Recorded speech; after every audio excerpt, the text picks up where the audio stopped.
फरवरी के महीने में मईशत के बेहतर नंबर सामने आए हैं। महंगाई की शरह में कमी आई है। जनवरी में जो महंगाई 14.6% तक गई वो 12.4% तक आई है। अभी भी हायर साइड पर है, मगर जनवरी के जो एदाद-ओ-शुमार थे उसने मार्केटों को हैरान किया था।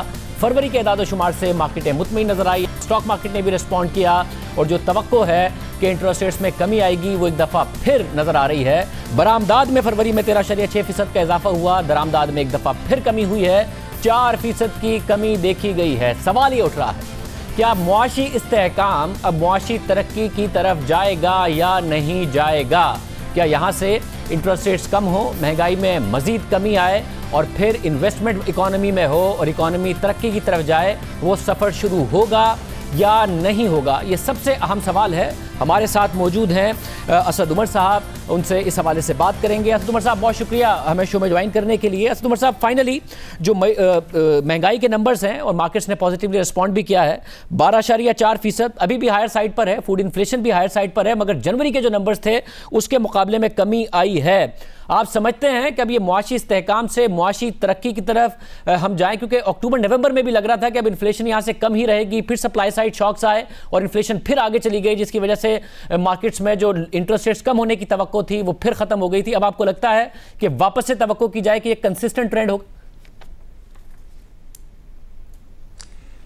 जी शाहजेब, मैं इसका आपको जवाब देता हूँ, लेकिन आपने जो आदाद-ओ-शुमार बताए उसमें तो थोड़ा सा मैं और इजाफा कर दूँ। आपने सही कहा कि एक तो फरवरी के महीने में जो अफरात ज़र की शरह है उसके अंदर कमी देखने में नज़र आई है, और इसी तरीके से एक्सपोर्ट्स के जो बरामदात के नंबर आए हैं वो बड़े अच्छे हैं। इस माह में पिछले साल के इसी माह के निस्बत 13.6% की इजाफा नज़र आया है। ये दोनों अच्छी चीज़ें हुई हैं। इसके अलावा दो और चीज़ें जो मैं आपके साथ और अवाम के साथ शेयर करना चाहता हूँ। एक तो बैरून मुल्क से जो तरसीलात आती हैं, जो बैरून मुल्क पाकिस्तानी काम कर रहे हैं वो पैसा भेजते हैं पाकिस्तान में, तो पिछले जो 3 माह जिनका डेटा आया है, नवंबर, दिसंबर, जनवरी का, उसके अंदर 13% इजाफा हुआ है उससे पिछले साल की निस्बत। और अगर आपको याद हो कि पिछले साल में भी इसमें काफ़ी इजाफा हुआ था, तकरीबन 10-11% इजाफा हुआ था। तो ये बड़ी अच्छी खुशाइंद बात है, क्योंकि हमारी बैरून मुल्क जो आमदनी होती है उसमें तफसीलात एक बड़ा हिस्सा है। इसी तरीके से बैरून मुल्क से जो पैसा पाकिस्तान में अंदर आता है वो फ़ॉरेन डायरेक्ट इन्वेस्टमेंट की शक्ल में भी आता है, यानी बैरून मुल्क जो सरमायाकारी पाकिस्तान के अंदर कारोबार के अंदर लगाई जाती है, ये वो नहीं पैसा जो मार्केट के अंदर हिस्स के अंदर या बॉन्ड्स की शक्ल में आता है, ये एक्चुअल इन्वेस्टमेंट है ग्राउंड के ऊपर जो देखने में आती है, इससे कारोबार बढ़ता है। तो पिछले इन्हीं 3 माह के अंदर, नवंबर, दिसंबर, जनवरी के अंदर जो फॉरेन डायरेक्ट इन्वेस्टमेंट के इन्फ्लोज हैं पाकिस्तान के अंदर, उसमें 21% का इजाफा हुआ है बनिस्बत पिछले साल के यही 3 माह के अंदर। तो इस वक्त एक ग्रेजुअल रिकवरी का प्रोसेस जो है आपको नज़र आ रहा है, लेकिन ये अर्ली फेज़ के अंदर है। और इसमें ऐसा होता है, जिस तरह आपने कहा कि आपको 2 माह अच्छे देखने के बाद हो सकता है कि किसी एक चीज़ के अंदर कोई मनफी रुझान भी नज़र आए। हाँ, एक और चीज़ मैं आपसे जिसका जिक्र करना ज़रूरी है, वो रह गया था, वो है लार्ज स्केल मैन्युफैक्चरिंग। जो बड़े कारोबारी मैन्युफैक्चरिंग के इदारे हैं, प्रोडक्शन जहाँ पे होती है, वो बहुत अरसा नेगेटिव ट्रेंड के बाद जो दिसंबर का डेटा हमारे पास जो सबसे लेटेस्ट डेटा आया, तो उसके अंदर 9.7%, तकरीबन 10% प्रोडक्शन में इजाफा देखने में आया। तो जितने भी अभी आदाद-ओ-शुमार हमारे पास आ रहे हैं उसमें बेहतरी नज़र आ रही है। जहाँ तक इन्फ्लेशन का, अफरात ज़र का ताल्लुक है, बिल्कुल आपकी ठीक बात है। ये जो पिछले 2-3 माह के अंदर हमने अफरात ज़र देखने में नज़र आई, वो तवक्को की बरखिलाफ़ थी, और उसकी बुनियादी वजह जो बनी वो खाने पीने की अशिया के अंदर इजाफा था, कीमतों में इजाफा था, और उसके ऊपर फिर बाकायदा बहुत सारे लोग, हुकूमत की जितने भी लोग हैं वो भी इन्वॉल्व हुए। वज़ीर आज़म ने बार बार मीटिंग्स की, फ़ैसले किए गए और उनके असरात हमें नज़र आना शुरू हो गए, लेकिन अभी और काम करना बाकी है। आपने बिल्कुल सही कहा कि अभी भी इन्फ्लेशन की, अफरात ज़र की जो शरह है वो हायर साइड के ऊपर है, इसको मज़ीद नीचे लेकर आना है। मतलब और ज़ाहिर 18.3% है, 20% को भी क्रॉस कर गई थी। 18.3% भी फूड इन्फ्लेशन हायर साइड पर है। आपने वादा किया था कि फरवरी के महीने में ही इमरान खान कार्रवाई करेंगे, उन्होंने खुद भी ट्वीट किया था और आपने कहा था जो जिम्मेदार हैं उनके खिलाफ कार्रवाई होगी। आपने अनाउंस किया, उसके 2 दिन बाद जहांगीर तरीन साहब ने कहा कि मुझे खान साहब ने भेजा है कि बताओ कि जो शुगर मिल मालिकान हैं वो जिम्मेदार नहीं है, ये आवाम को जाके बताओ। और वो फिर उन्होंने आवाम को बताना भी शुरू किया कि नहीं, तो फिर जिम्मेदार कौन है?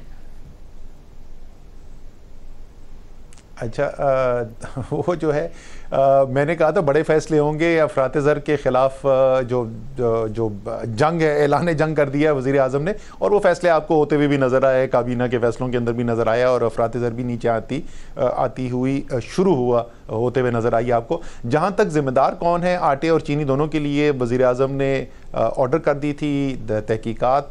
आटे की जो है वो एक प्रिलिमिनरी रिपोर्ट जो है वो आई थी, उसके अंदर मज़ीद सवालात थे जो कि ऑर्डर किए गए थे। पिछली काबीना की मीटिंग में हमें बताया गया था कि वो क्या सवालात हैं जो मज़ीद पूछे गए हैं। तो वो रिपोर्ट, और जो चीनी की है वो अभी इब्तदाई मेरे ख्याल में रिपोर्ट भी नहीं आई है, क्योंकि उस पर काम ज़रा सा बाद में शुरू हुआ था।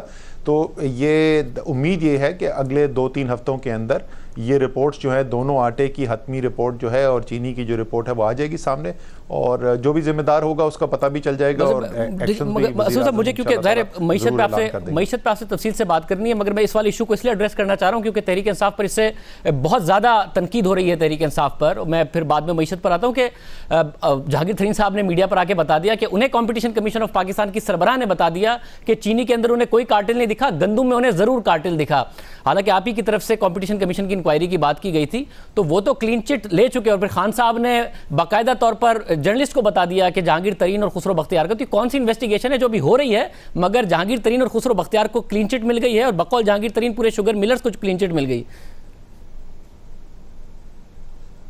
देखिए, जहाँ तक खुसरो बख्तियार और जहांगीर तरीन की ज़ात का ताल्लुक़ है, वो तो बिल्कुल वज़ीर आज़म ने जो है वो सहाफ़ियों से बात की थी। मैं वहाँ पर नहीं था, लेकिन मुझे मीडिया के ज़रिए पता तो चला था कि उन्होंने इस बात का जवाब दिया था, बराह रास्त उनसे सवाल पूछा गया था। लेकिन ओवरऑल इंडस्ट्री जो है उसमें इंडस्ट्री कसूरवार है या नहीं है, वो इन्वेस्टिगेशन होगी तो उसके बाद पता चल जाएगा। मेरे ख्याल में इस वक्त कबल वक्त होगा ये कहना कि कौन ज़िम्मेदार है या कौन नहीं है। तहकीकात एक दफ़ा सामने आ जाएंगी तो पता चल जाएगा कि जो भी उसका ज़िम्मेदार है। खान साहब भी फिर तहकीकात के बाद कहते हैं तो ज़्यादा बेहतर नहीं होता, क्लीन चिट वो अपने साथियों को दे देते हैं, जिसकी वजह से सवाल उठता है कि भाई फिर कौन से माफिया जिनके खिलाफ उन्होंने कार्रवाइयाँ करनी है, ट्वीट भी करते हैं, तकरीरें भी करते हैं, क्लीन चिट अपने साथियों को बार बार देते रहते। नहीं, उन्होंने जो क्लीन चिट दी है वो तो जाहिर है कि जो लोग बराह रास्त उनके साथ काम करते हैं उनको उन पे एतमाद है। लेकिन जो उन्होंने इन्वेस्टिगेशन ऑर्डर की है, चाहे वो आटा हो या चीनी हो, उसमें उन्होंने ये तो नहीं कहा कि इसकी इन्वेस्टिगेशन तहकीकात कर सकते हैं और इसकी नहीं कर सकते। वो तहकीकात तो सबकी हो रही हैं, इंडिपेंडेंट लोग हैं जो तहकीकात करके सामने लेकर आएंगे। तो ऐसा नहीं है कि किसी के ऊपर कोई पर्दा डालने की कोशिश की जा रही है, ऐसा नहीं हो रहा। मतलब मगर असद उमर साहब, कोई एक सिम्टम तो नज़र आया कि इनकी मिल्स का क्या स्टॉक था, किस तरीके से, क्या वहाँ पर भी इन्वेस्टिगेशन हुई है कि इन्होंने कितना स्टॉक बेचा? कभी वो किसानों पे जिम्मेदारी डाल देते हैं कि उन्होंने महंगा गन्ना खरीदा, किसान बताते हैं कि भाई ये तो पिछले साल की चीनी थी जो नवंबर तक बेच रहे थे महंगी करके। कभी वो गवर्नमेंट पर जिम्मेदारी डाल देते हैं, तो हमाद साहब आके बताते हैं नहीं भाई हमने तो 3.5-4 रुपये का टैक्स बढ़ाया है, इन्होंने कीमतें 20-25 रुपये की बढ़ा दी हैं। कोई एक साइन नहीं है पिछले 8-10 महीने से कि इनसे कोई तहकीकात हुई है? सर, तहकीकात तो अभी ऑर्डर की गई हैं, जैसे मैंने कहा, अभी तो उसकी इब्तदाई रिपोर्ट जो है चीनी की वो नहीं आई है। देखें वो क्या कहती है। जहाँ तक चीनी की कीमतों का ताल्लुक है, वो मुझे याद है हमाद अज़हर की भी स्टेटमेंट मुझे याद है, और आपको याद होगा मैंने ख़ुद जून में जो बजट के अंदर मैंने स्पीच की थी असम्बली के अंदर, उस वक़्त ना नई गन्ने की फसल आई थी जो ज़्यादा कीमत पे ख़रीदा गया है गन्ना, ना उस वक़्त तक नया सेल्स टैक्स लगा था, वो तो जुलाई 1 से लगना था। तो जून तक जो कीमतें बढ़ चुकी थीं उसमें ना गन्ने की कीमत का कोई ताल्लुक था, ना उसमें कोई सेल्स टैक्स का ताल्लुक था। बट जैसे मैंने कहा कि वो इन्वेस्टिगेशन ऑर्डर कर दी गई हैं, तहकीकात ऑर्डर कर दी गई हैं, और जो भी उसकी रिपोर्ट आएगी वो भी कौम के सामने रख दी जाएगी, आप भी देख लेंगे। आप समझते हैं, आई एम श्योर उसके अंदर अगर आपको कोई कमी नज़र आएगी तो आप उसकी ज़रूर निशानदेही कर देंगे। यासर साहब, आगे बढ़ते हुए अब ज़ाहिर 3 फैक्टर्स हैं जो कि इस वक्त कॉस्ट की टर्म्स में इंडस्ट्री को भी फेस करने पड़ रहे हैं, और अगर हमने ग्रोथ की तरफ जाना है, एक डिप्रिसिएशन की वजह से जो उन्हें इन्फ्लेशनरी प्रेशर आया, उनकी कॉस्ट बढ़ गई, फिर इलेक्ट्रिसिटी प्राइसेस की वजह से, तीसरा इंटरेस्ट कॉस्ट है। आप समझते हैं अभी ज़ाहिर है जो non food non energy inflation को देखें तो वो अभी भी 8% है, उसमें थोड़ा सा इजाफा ज़रूर हुआ है बट 8-8.5% के पास है। तो इंटरेस्ट रेट्स में गुंजाइश मौजूद है। इंडस्ट्री बहुत ज़्यादा कह रही है कि जी गवर्नमेंट को भी रूम मिलेगा, उनकी इंटरेस्ट कॉस्ट बढ़ी हुई है, हमें भी रूम मिलेगा। प्राइवेट सेक्टर ऑफ टेक 70% से भी ज़्यादा कम हो गई है, इंडस्ट्री पैसा ही नहीं ले रही है, अपने बिजनेस चलाने के लिए भी पैसा नहीं ले रही। देखिए, इसके अंदर 2 मुख्तलिफ पहलू हैं। एक तो क्या इंटरेस्ट रेट होना चाहिए इस वक्त, पॉलिसी रेट आज क्या होना चाहिए, या जो पिछली मॉनेटरी पॉलिसी कमेटी थी उसमें क्या होना चाहिए था। मैं हमेशा बात का इब्तदा यहाँ से करता हूँ कि ये फ़ैसला हुकूमत के करने का नहीं है, ये सेंट्रल बैंक की मॉनेटरी पॉलिसी कमेटी का उसका फ़ैसला है।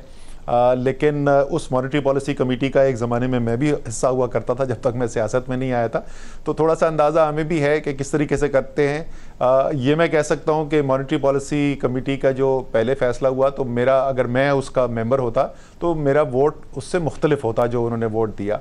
लेकिन इस बहस से क़तई नज़र के पिछली मॉनेटरी पॉलिसी कमेटी में क्या होना चाहिए था या नहीं होना चाहिए था, अब जो डेवलपमेंट्स हो रही हैं, इन्फ्लेशन, जो डोमेस्टिक हमारे इश्यूज़ थे, जो सप्लाई के इश्यूज़ थे, उनको भी एड्रेस किया गया है और काफ़ी एक वाज़े कमी नज़र आई है हमें।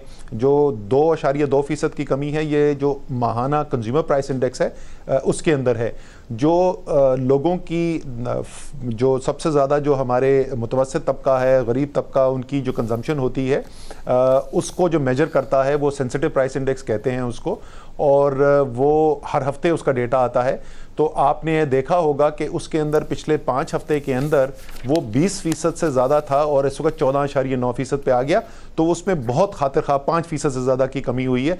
और ये तो डोमेस्टिकली सारी इंटरवेंशन जो हुई हैं। इसके अलावा जो नई डेवलपमेंट्स हो रही हैं वो दुनिया के अंदर जो कोरोना वायरस की स्प्रेड की वजह से मईशत की रफ्तार, ग्लोबल आलमी मईशत की रफ्तार जो है उसके अंदर कमी देखने के अंदर आ रही है, और उसकी वजह से कमोडिटीज़ की प्राइसेस के ऊपर एक डाउनवर्ड प्रेशर है। तो क्लियरली जिस वक्त स्टेट बैंक ऑफ पाकिस्तान अपने मॉडल रन करेगा और वो आगे देखेंगे कि उनके ख्याल में अगले 4 माह और 6 माह में अफरात ज़र कहाँ जा रहा है, तो उनको कमी होती हुई नजर आएगी। तो उम्मीद मुझे तो यही है, कभी उम्मीद है, दोबारा मैं दोहराऊंगा, फैसला मॉनेटरी पॉलिसी कमेटी का है, लेकिन मुझे कभी उम्मीद यही है कि अगली मॉनेटरी पॉलिसी कमेटी के अंदर इंटरेस्ट रेट के अंदर कट देखने के अंदर आएगा। और बिल्कुल सही आपकी बात है कि इसका इंडस्ट्री जो है वो भी इंतज़ार कर रही है, उनकी ऑफटेक के अंदर भी कमी आई हुई है। और इसी तरीके से जाहिर है जो सबसे बड़ा पाकिस्तान में कर्जदार है, जिसको सबसे ज़्यादा इफेक्ट होता है, वो हुकूमत पाकिस्तान खुद है।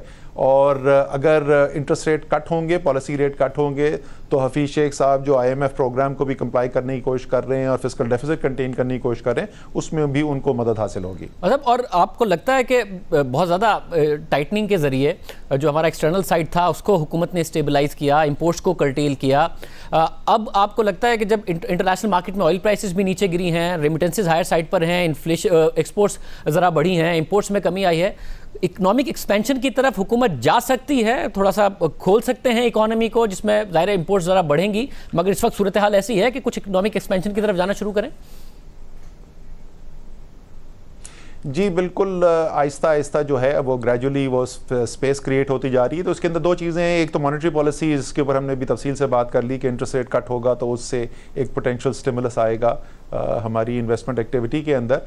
दूसरा जो एक बहुत बड़ा हथियार हुकूमत के पास हाथ में होता है मईशत की रफ्तार को तेज़ करने के लिए, वो तरक्याती जो बजट है हुकूमत का और वो तरक्याती मंसूबे हैं जिनके ऊपर काम किया जाता है। तो ये देखते हुए कि जो मईशत को हमने जो कंट्रैक्शन करनी थी, इंपोर्ट कंप्रेशन करनी थी, उसके अंदर कामयाबी हासिल हो गई है। जब मैं वापस काबीना के अंदर आया तो प्राइम मिनिस्टर की तरफ से यही सिग्नल मिला कि अब आपने कोशिश करनी है कि इसको तरक्याती हमारे जो काम हैं उनकी रफ्तार को तेज़ किया जाए। वो ज़ाहिर है होते तो तमाम पाकिस्तान की जितनी मिनिस्ट्रीज़ हैं और कॉर्पोरेशंस हैं उनके ज़रिए किया जाता है, लेकिन एक किरदार है उसके अंदर प्लानिंग की, मनसूबाबंदी की मिनिस्ट्री का, उसकी मॉनिटरिंग का, और ये देखने के लिए कि कहाँ पे काम स्लो डाउन हो रहा है और कहाँ पे तेज़ी से उसको बढ़ाया जा सकता है। जो पहले 8 माह गुजरे हैं इस साल के, इस माली साल के अंदर, वो पिछले 6 साल में जो पहले 8 माह के अंदर सालाना तरक्याती बजट की यूटिलाइजेशन है, उसका इस्तेमाल है, वो सबसे ज़्यादा इस साल हुआ है। जो और एक शुरू में जो एक था कि बेखा में पिछले 5 माह, पहले 5 माह के अंदर सिर्फ 87 अरब रुपए खर्च हुए थे, तो उसके बाद से पिछले 3 माह के अंदर उसकी रफ्तार में बहुत इजाफा किया गया है। उसकी बहुत क्लोजली मैं खुद पर्सनली भी मॉनिटरिंग कर रहा हूँ, रीअप्रोप्रिएशंस कर रहे हैं प्रोजेक्ट्स की। तो उसका नतीजा ये निकला है कि जो सालाना बजट होता है तरक्याती बजट, तो पहले 8 माह में किसी भी साल के अंदर, ये पिछले 6 साल के अंदर सबसे बेहतर यूटिलाइजेशन इस साल हुई है। तो उसकी तरफ हम बढ़ रहे हैं कि मईशत की रफ्तार को आहिस्ता आहिस्ता हम एक सस्टेनेबल तरीके से हम इसको बढ़ाएं। अब अच्छा, मगर ये जो आपने 8 माह का डेटा बताया, बाकी के 4 माह में आप इसको कंसिस्टेंटली पूरे को यूटिलाइज कर पाएंगे? क्योंकि जो एफबीआर का रेवेन्यू शॉर्टफॉल है वो बहुत ज़्यादा है। आपके पास स्पेस होगा कि आप तरक्याती कामों का जो पेस है उसको आखिर के 4 महीनों में बढ़ा के जो पूरा एलोकेटेड अमाउंट है, जो बजटेड अमाउंट है, उसको यूटिलाइज कर पाए? इस वक्त तो जी हमारी जो पेस है वो बिल्कुल, वो मैंने आखिरी, जैसे मैंने कहा ना, मैं तफसीली रिव्यू कॉन्स्टेंटली करता रहता हूँ। पिछले हफ्ते हमने बहुत तफसीली ओवरऑल जो था और साल की आउटलुक के ऊपर हमने रिव्यू किया, तो वह हम बिल्कुल कॉन्फिडेंट हैं कि हम इंशाल्लाह ताला पूरा तरक्याती बजट इस्तेमाल करने की पोजीशन में है। इस वक्त जो सूरत हाल है उसमें फाइनेंस मिनिस्ट्री ने भी बिल्कुल हमें इजाज़त दी हुई है खुली, और पहले जो 9 माह होते हैं साल के, जो 3 छमाहियाँ थी, उसके अंदर उनका वेज एंड मीन्स की लिमिट्स के थ्रू जो कंट्रोल करते हैं वो भी उन्होंने बिल्कुल उस बंदे से आज़ाद किया हुआ था। यह रेवेन्यू शॉर्टफॉल है, इसमें कोई शक नहीं है। अभी तक कोई ऐसा हमें इंडिकेशन नहीं आया कि हमें डेवलपमेंट बजट में कट करने की ज़रूरत पड़ेगी। इंशाल्लाह ताला ऐसी सूरत हाल नहीं पैदा होगी, लेकिन अगर ऐसी होगी भी तो वो तो आखिर में मेरे ख्याल में अप्रैल या मई के अंदर जाके देखा जाएगा। As of right now finance ministry से ग्रीन सिग्नल है और कोई ऐसी इंडिकेशन हमें नहीं है कि हमें स्लो डाउन किया जा रहा हो। और आप पेट्रोलियम लेवी के हवाले से उसमें जो इजाफा पिछली हुकूमत करती थी जब भी प्राइसेस कम करने के लिए और फिर वो टैक्स अपनी कलेक्शन के लिए, उसके खिलाफ आप रहे। अब आप समझते हैं 5 रुपए की जो कमी है वो मुकम्मल तौर पर पास ऑन करके इन्फ्लेशनरी प्रेशर को कम करना चाहिए था? जो लेवी में इजाफा किया गया 106% क्योंकि रेवेन्यू का बहुत मैसिव शॉर्टफॉल है, ये एक दुरुस्त फैसला है? देखें, ये बिल्कुल दुरुस्त बात है कि मैं इनडायरेक्ट टैक्सेशन के ख़िलाफ़ बात करता रहा हूँ पहले भी, और स्पेसिफ़िकली पेट्रोलियम टैक्सेशन। और जब से ज़्यादा जब मैंने आवाज़ उठाई थी तो उस वक्त ये सूरत हाल थी शाहज़ेब कि डीज़ल के ऊपर 101% टैक्स था और 92% टैक्स था पेट्रोल के ऊपर। अब कम से कम ये तो एक्नॉलेज कर लें कि मैं जिस 8 माह के अंदर मैं वज़ीर ख़जाना था, तो लेवल ऑफ टैक्सेशन इंसिडेंस और टैक्सेशन इन तेल की मसनूआत पे वो पिछले आप 7-8 साल 10 साल उठा के देख लें, सबसे कम। मैं ये एक्नॉलेज तो कर ले, बट आप लोगों को वोट पूरे 5 साल का मिला है, आपके 8 महीने का थोड़ी मिला है आपकी वज़ारत ख़जाने के टेन्योर का। सुन ले, मैंने कहा वो 8 माह की तो एक्नॉलेजमेंट कर लेना, बाकी उसके बाद 4 साल और 4 महीने की तनकीद भी करते हैं। नहीं, मैं आपको बताता हूँ। देखें, इस वक्त जो सूरत हाल थी, जो जैसे आपने कहा कि हम एक IMF प्रोग्राम के अंदर हैं और रेवेन्यू शॉर्टफॉल्स हो रहे हैं, तो be fair to Hafeez Shaikh, वो एक बहुत मुश्किल बाइंड के अंदर थे और कई लोगों ने तो ये ऐलान कर दिया था कि ये IMF जो है वो प्रोग्राम जो है वो उस पर नहीं अप्रूवल कर रहा और ये अगली किस्त नहीं मिलेगी। बाकायदा अखबार के अंदर आर्टिकल छप गए थे। उन्होंने बड़ी अच्छी निगोसिएशन की और उसको मनवाया। उसके पहलू में थोड़ा सा हमें एहतियात मोहतात होकर चलने में कोई हर्ज नहीं है, क्योंकि आपको पता है कि प्राइसेस नीचे तो आई हैं लेकिन ये बहुत वॉलेटाइल रही हैं। अगर सस्टेन होती है ये रिडक्शन, तो मेरी ज़ाती राय ये है या मेरा ज़ाती तवक्को ये है कि आपको आगे भी मज़ीद कमी इसमें नज़र आएगी। लेकिन एक महीने में आप 15 रुपए नीचे चले जाएं और अगले महीने में आप 10 रुपए ऊपर चले जाएं, वो साइकोलॉजिकली भी अच्छा नहीं है। तो थोड़ा सा मोहतात होकर चलने में हर्ज नहीं है, लेकिन मेरे ख्याल में इन्फ्लेशन को कंट्रोल करने के लिए, बिकॉज यहाँ से रेवेन्यू का तो इम्पैक्ट आता है, लेकिन जैसे मैंने कहा कि हफीज शेख साहब का एज फाइनेंस मिनिस्टर इसमें भी इंटरेस्ट है कि पॉलिसी रेट नीचे आए, क्योंकि 1% अगर पॉलिसी रेट कम होता है तो उससे फेडरल गवर्नमेंट के जो बजट है उसके ऊपर तकरीबन 125 और 150 अरब रुपए के दरमियान की सेविंग होती है। सो वो दोनों पहलू देख के इंशाल्लाह फैसले करेंगे, लेकिन अगर जरा सा मोहतात से चल। और आपने हफीज शेख साहब की बात की तो जाहिर सेटल हो रहा है तो उसमें कोई हर्ज नहीं, क्योंकि आपने हफीज शेख साहब की बात की, आपका बड़ा मानना था सरमाया पाकिस्तान के हवाले से। आप जब फाइनेंस मिनिस्टर थे उस वक्त जाहिर उसको एग्जीक्यूट आप नहीं कर पाए, मगर आपने मैनिफेस्टो में भी इसका जिक्र किया था। तो अब क्या समझा जाए कि तहरीक इंसाफ उस पर अमल दरामद नहीं करेगी, प्राइवेटाइजेशन ही अब तरजीह है और सरमाया पाकिस्तान का कॉन्सेप्ट एग्जीक्यूट नहीं होगा? सर, सरमाया जो है वो एक रास्ता है, वो एक सोल्यूशन है कि हमारी जो स्टेट ओन्ड एंटरप्राइजेज हैं, जो रियासती इदारे हैं, जो सैकड़ों अरबों रुपए का जहाँ पे नुकसान हो रहा है उनके ऊपर काबू पाया जा सके। मैं आज भी, मुझे तो कोई इसमें शक नहीं है कि प्राइवेटाइजेशन अगर आप करना भी चाहते हैं, और कई इदारे ऐसे हैं जिनकी प्राइवेटाइजेशन होनी चाहिए, वो अमल जो है वो कोई 6 माह 8 माह साल 1.5 साल 2 साल का अमल नहीं है। उस अमल के अंदर आपको 10 साल 12 साल 15 साल लगेंगे कंप्लीट करने के लिए। तो आप ये तो नहीं कह सकते कि 15 साल तक ये जो इदारे हैं हमारे पास इस वक्त रियासत के कंट्रोल में, ये इसी तरीके से नुकसान करते रहें और इसी हालत में चलते रहें और इनमें बेहतरी न लाई जाए। तो कोई ना कोई तो तरीक़ेकार आपको अपनाना होगा। सरमाया एक बहुत ही रेडिकल रिफॉर्म था, हो सकता है कि उसके ऊपर लोगों को एक से ज़्यादा राय हो, लेकिन अगर वो नहीं तो कोई ना कोई और तरीका तो इख्तियार करना होगा। और ये अभी जो लास्ट मीटिंग हुई थी, वज़ीर आज़म भी थे उसके अंदर, फाइनेंस मिनिस्टर भी थे, उसके अंदर इस इशू को हाईलाइट किया गया है। इश्यूज इतने सारे हैं तो अब इसके ऊपर इंशाल्लाह ताला मार्च के महीने के अंदर क्योंकि वो अफरात ज़र वाले फैसले ज़्यादातर हो गए हैं, अब उसकी इम्प्लीमेंटेशन की स्टेज के अंदर है। अब हमने जो फोकस करना है जिन एरियाज़ में, उसमें से एक ये भी है कि ये जो रियासती इदारे हैं इनके काम के अंदर बेहतरी किस तरीके से लाई जाए और उसमें क्या लाए। उसमें मसला ये कि 18-19 माह हो गए हैं आपकी हुकूमत को, उसमें इदारे के लॉसेस का कुछ नहीं हुआ। सिर्फ स्टील मिल पीआईए के जो लाइबिलिटीज़ हैं वो 1000 अरब को पहुंचने को हैं। तो क्या जो सरमाया पाकिस्तान है ये इमरान खान का विजन था या सिर्फ असद उमर का विजन था? क्योंकि खान साहब ने भी हमें बहुत मिसालें दी हैं, मलेशिया की बार बार वो मिसालें दिया करते थे, चाइनीज़ मॉडल की मिसालें, सिंगापुर मॉडल की मिसालें। ये आपके कॉन्सेप्ट से सिर्फ या फिर खान साहब का अपना भी इनमें बिलीफ था क्योंकि कोई काम ही नहीं हुआ? फिर नहीं, तहरीक इंसाफ का मंशूर था तो किसी इनफरादी राय तो नहीं थी, वो एक पार्टी का मंशूर था। जैसी पेशरफ जितनी होनी चाहिए उतनी नहीं हुई, उसमें मेरे ख्याल में कोई शक नहीं है। लेकिन जिस तरीके से आपने इन दो इदारों की बात की, मेरे ख्याल में पीआईए के अंदर एक बहुत ही एक मेहनत के साथ, एक बहुत जांफशानी के साथ उसकी इम्प्रूवमेंट के लिए काम किया जा रहा था। कल की मैं आपको जिक्र करता हूँ, मैं कराची एयरपोर्ट से इस्लामाबाद आ रहा था।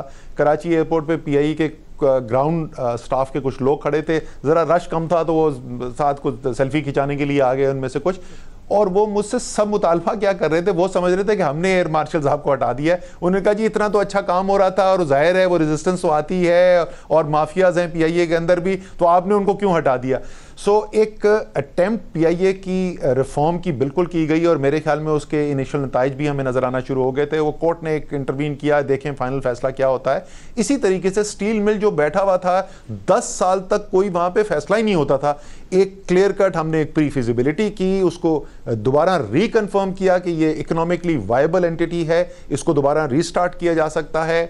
उस रीस्टार्ट करने के तरीक़ेकार के ऊपर डिस्कशन हुई, एक लॉन्ग टर्म लीजिंग स्ट्रक्चर के ऊपर फैसला हुआ और अब वो प्राइवेटाइजेशन कमीशन के पास है उस लॉन्ग टर्म लीजिंग स्ट्रक्चर की जो बिडिंग प्रोसेस है और जो उन्होंने उसकी इम्प्लीमेंटेशन करानी है। तो उस पर एक पेशरफ ज़रूर हुई है, जो पिछले 10 साल में नहीं देखी गई थी वो पिछले 18 माह में पेशरफ हुई है। हमारी तवक्को, उम्मीद, हमारी ख्वाहिश ये है कि इससे भी ज़्यादा तेज़ी से काम हो। बहुत शुक्रिया असद उमर साहब हमारे साथ मौजूद थे। उम्मीद करते हैं कि कम से कम जो लॉस मेकिंग एंटिटीज़ हैं, जो मुसलसल ब्लीड कर रही हैं, उनमें कोई ना कोई मॉडल या प्राइवेटाइजेशन जो भी है, हुकूमत तेज़ी से उसमें आगे बढ़े ताकि हुकूमत के अपने पास फिस्कल स्पेस हो। आगे के लिए अच्छी बातें कर रहे हैं, उम्मीद करते हैं वो भी सही साबित हो। याद दीजिए, अल्लाह हाफ़िज़।